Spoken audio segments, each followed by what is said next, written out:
Unpaid taxes could reach $7 trillion in the next decade.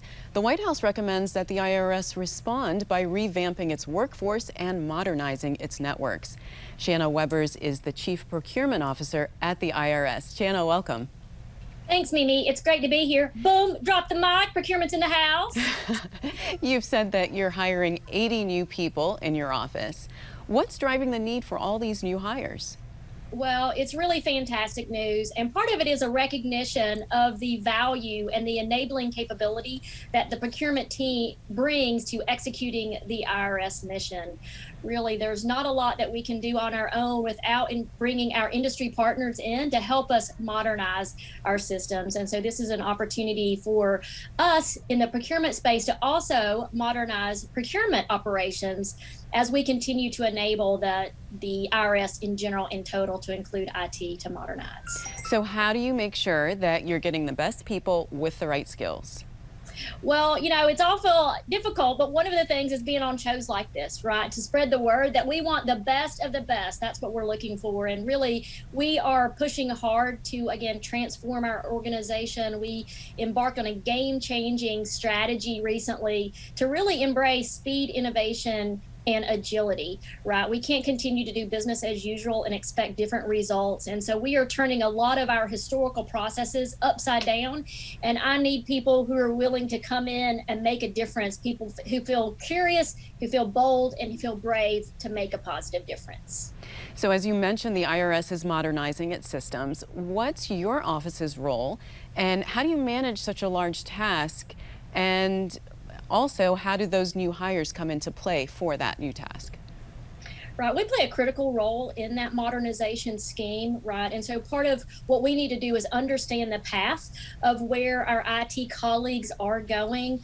We need to understand what their modernization plan is. We need to be able to accurately articulate that to industry so that they understand what our needs are, and they can let us know what the niche capabilities are that they can provide to us to really step out of the box and go big in our modernization initiatives. And so part of what we would need to do in that space as well is to look at our processes within procurement. How do we streamline our processes?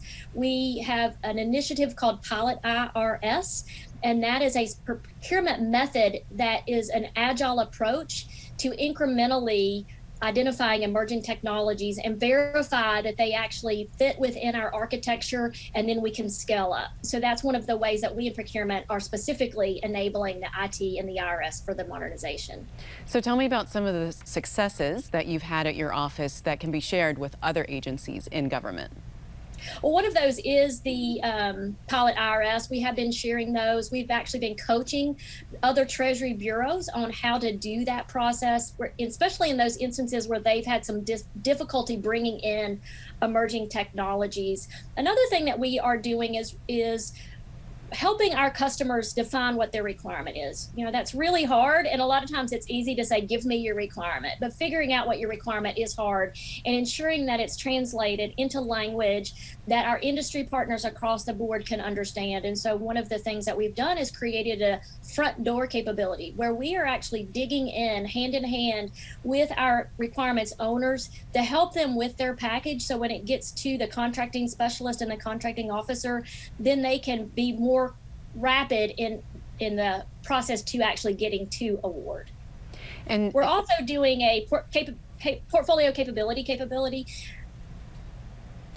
Yeah, go ahead. You can talk about that.